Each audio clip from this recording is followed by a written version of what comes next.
Vamos às notícias, que a segunda-feira é importante demais. As bolsas internacionais são negociadas em alta na manhã de hoje.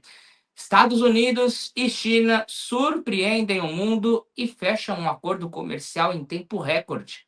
Depois de apenas 2 dias de negociações na Suíça, eles chegaram a um consenso, chegaram a um entendimento. Estados Unidos e China reduzem as tarifas de importação para apenas 10% por 90 dias. Ontem foi feito um comunicado conjunto entre os dois países, em que os Estados Unidos afirmaram que houve avanços substanciais nas conversas e que a rapidez nas negociações mostraram que as diferenças não eram tão grandes assim. Já a China disse que os dois lados chegaram a um consenso importante, que as conversas foram francas, construtivas e produtivas. As bolsas internacionais, como eu disse, são negociadas em alta na manhã de hoje. Os investidores reagem bem a esse acordo. Na última semana, os Estados Unidos anunciaram outro acordo comercial com o Reino Unido, esse mais amplo, mais profundo. A gente ainda está carecendo de detalhes mais aprofundados desse acordo entre Estados Unidos e China, mas o fato é, tarifas reduzidas para 10% por pelo menos 90 dias. Exceções feitas a automóveis, que seguem com tarifas de 25%, a aço e alumínio, que também seguem com 25%, e fentanil, que segue com uma tarifa de 20% neste momento. Ainda no exterior, o presidente da Ucrânia, Volodymyr Zelensky, disse que está pronto para se encontrar com Vladimir Putin, presidente da Rússia, na próxima quinta-feira na Turquia. Ele exige, no entanto, um cessar-fogo na guerra entre os países que dura mais de 3 anos. Hoje é segunda-feira, tem Boletim Focus, publicado pelo Banco Central, que reúne as projeções do mercado para o futuro da economia brasileira. A gente vai destrinchar esses dados neste momento. Temos uma imagem para colocar na tela para vocês. A gente tem uma redução nas expectativas de inflação do Brasil para este ano. A de 2025 cai de 5,52% para 5,51%. A de 2026 caiu para 4,5%. Projeções de dólar deste ano cai para R$ 5,85 e do ano que vem para R$ 5,90. Projeções inalteradas na taxa Selic, que segue com uma previsão de taxa terminal em 14,75% este ano e de 12,5% no ano que vem. Projeções de PIB, crescimento previsto pelo mercado de 2% da economia brasileira em 2025 e de 1,7% em 2026. Atualizações importantes depois da última reunião do Copom na quarta-feira passada. Para conversar comigo sobre esses assuntos, eu recebo aqui no Veja Mercado Felipe Santana, especialista em investimentos da Axia Investing. Olá, Felipe, bom dia, bem-vindo. Prazer te receber nesta segunda-feira importante demais. Muito importante. É um prazer estar aqui contigo novamente, Diego. Muito bom estar voltando a casa. Felipe, vou falar, claro, de guerra comercial, nosso primeiro assunto. A gente teve esse acordo anunciado ontem, tempo recorde, 2 dias de negociações, as tarifas foram reduzidas para 10%. Ainda faltam alguns detalhes, mas os mercados reagem bem. Mas queria entrar nesses detalhes. O que seria importante os dois países revelarem ao mercado, o que o mercado gostaria de ouvir? Paira alguma incerteza, alguma dúvida ainda quanto a esse primeiro entendimento entre as duas maiores economias do mundo?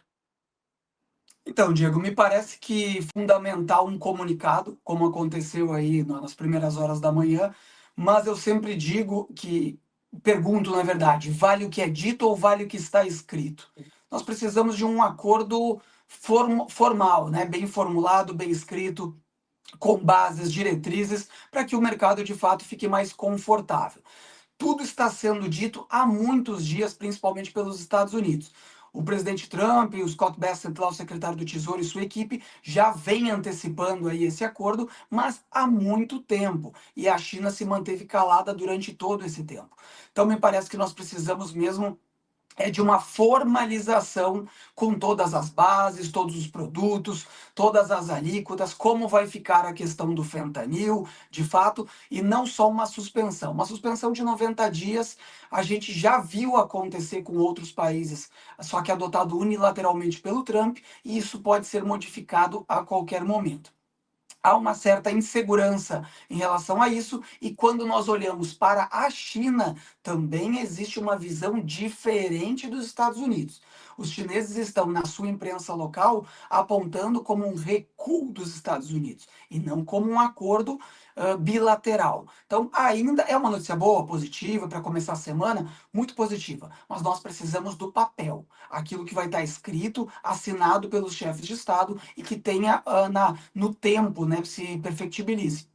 90 dias é muito frágil ainda.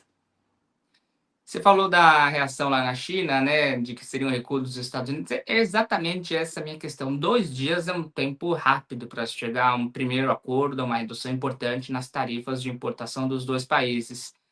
Quando a gente olha para essa rapidez, você interpreta como mais um recuo dos Estados Unidos, um recuo da China?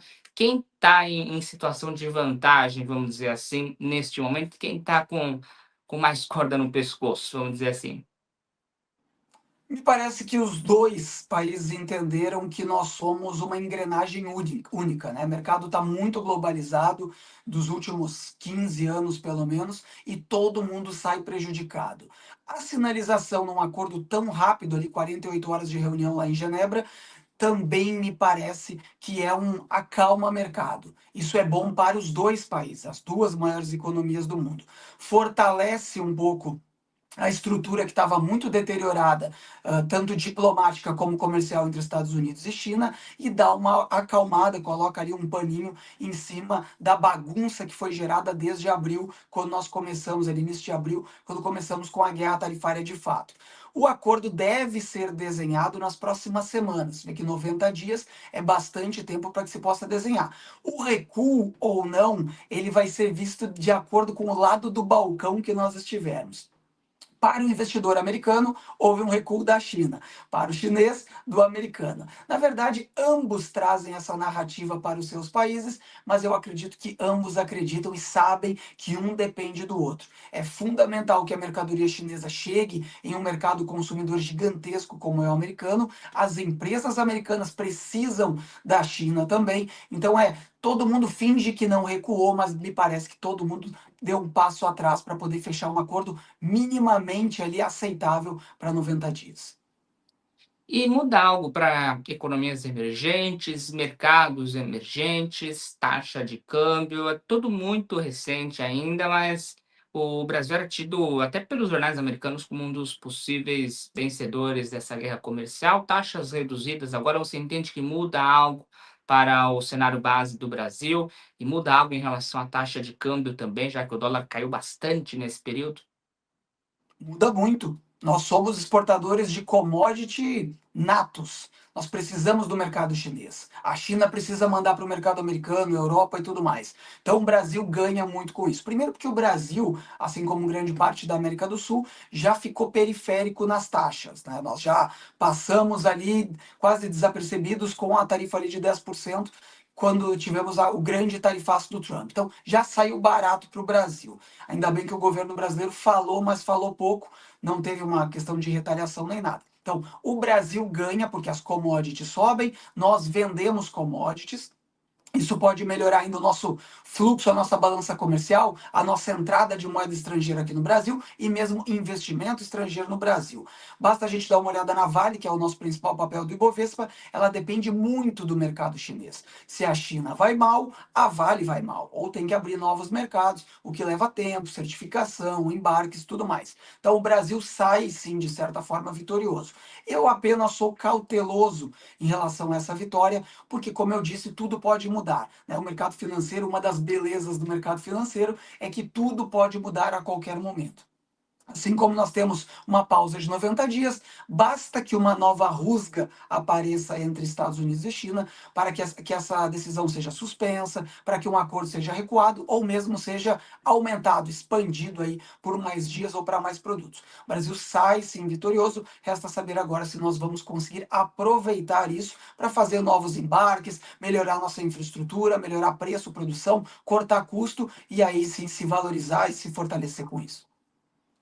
O Ibovespa abriu agora há pouquinho, Felipe, às 10 horas. Neste momento, o principal índice da Bolsa sobe quase 1%, ultrapassa os 137 mil pontos, chega ali bem próximo da sua máxima nominal de pontos na história.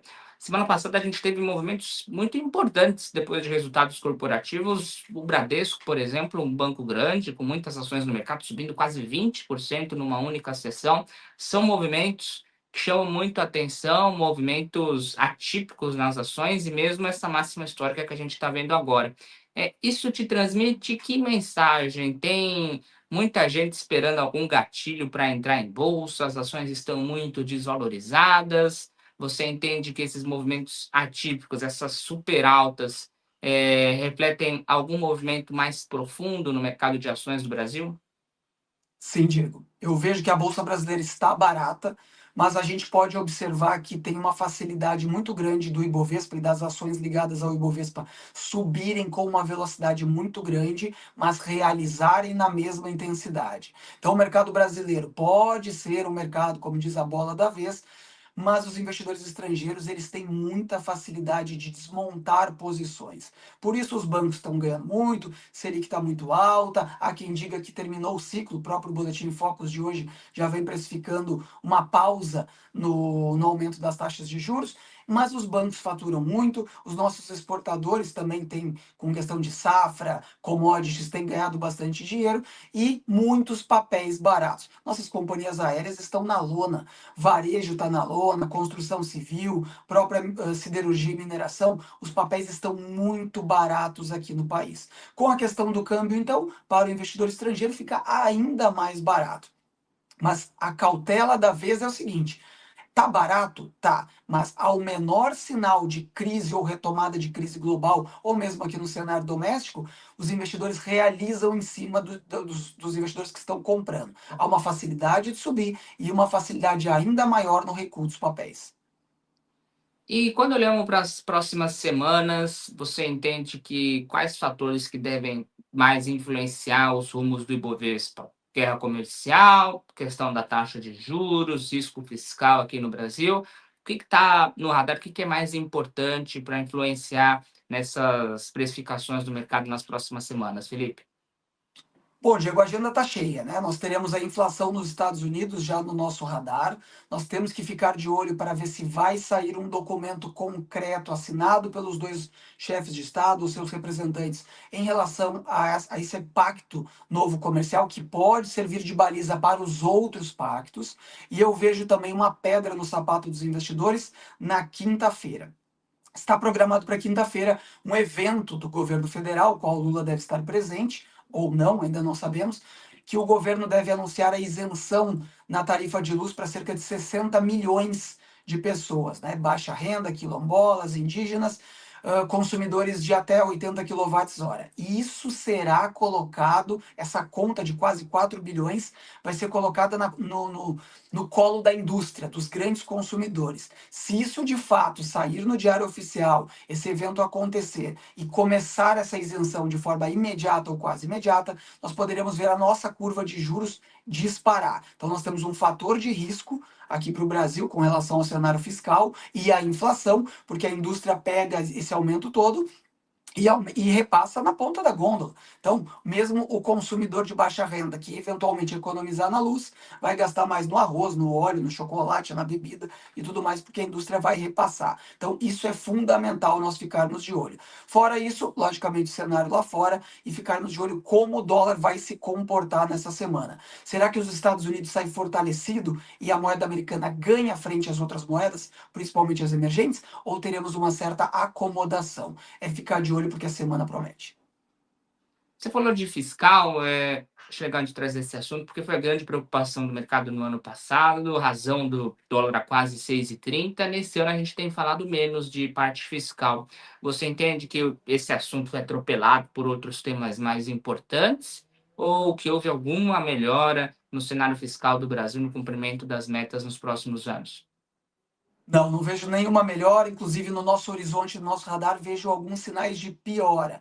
Existe, para além dessa informação da energia elétrica também, uma ideia que ainda não está concretizada de que o governo pode propor, por conta do rombo do INSS, bancar com o dinheiro público, logicamente, o ressarcimento aos aposentados e pensionistas, pedindo ao Supremo Tribunal Federal que essa contabilidade passe por fora do orçamento aqui no Brasil, tal qual o governo já fez com os precatórios lá atrás. Então, mais um ponto aí de piora. O cenário global tomou o radar, tomou a frente de tudo, porque nós temos uma piora em todo o mundo. Então, por muitos momentos nós tivemos a bolsa caindo ou a bolsa subindo aqui no Brasil, muito mais pelo cenário externo do que pelo cenário doméstico, que ficou adormecido. Lula andou viajando e tal, passeando, viajando por outros países, acabou com uma agenda que tirou o nosso doméstico do radar e a gente olhou muito para fora, porque o problema lá fora estava muito grande.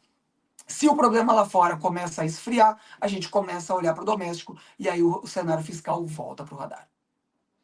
E Felipe, você falou muito de commodity, né? O Brasil como um grande exportador dessas matérias-primas. Quando nós olhamos para os preços, a gente teve uma grande desvalorização no preço do petróleo, principalmente depois do tarifaço do presidente americano Donald Trump. Você tem expectativa, difícil falar de preço de commodity, mas a médio, longo prazo, a tendência ainda é de uma desvalorização? Ou o acordo comercial dos americanos com o Reino Unido, anunciado na semana passada, essa trégua com a China agora, a promessa de que haverão outros acordos anunciados nos próximos dias, tende a provocar uma alta nesses preços mundo afora? Concordo com essa tua segunda linha de pensamento. Eu acho que as commodities agora devem subir, talvez não no curtíssimo prazo, mas o mercado global se acomodando, as indústrias voltam a produzir, né? Os importadores voltam a buscar commodities aqui no Brasil e em outros mercados emergentes, e aí as coisas devem melhorar. Nós temos separando só o que é commodity agrícola, como por exemplo o petróleo, a gente tem a questão da OPEP aumentando produção, guerras para todo lado que precisam se acomodar para que o petróleo respire com mais tranquilidade. Temos também hoje o resultado da Petrobras, que querendo ou não está dentro do mercado de petróleo e vai impactar um pouco. Petrobras é uma grande exploradora de petróleo no mundo. E nós teremos que ver as commodities agrícolas em relação à acomodação do cenário de guerras e barreiras comerciais. As indústrias não estão se estocando de produtos porque tem medo das tarifas. Não adianta nada comprar soja, milho, trigo e aí não conseguir exportar depois. Então ela produz, compra muito da commodity, vai ficar estocada e vai vender com sobretaxa, vai vender mais caro. Tudo isso precisa se acomodar. As coisas estão, Diego, caminhando para uma acomodação. Uma vez que isso aconteça, as commodities devem continuar ou retomar uma subida. Está muito barato. Tá certo. Felipe Santana, especialista em investimentos da Axie Invest, obrigado pelo papo, sempre muito bem-vindo aqui. Boa semana e até a próxima. Muito obrigado, Diego. Um prazer. Até a próxima.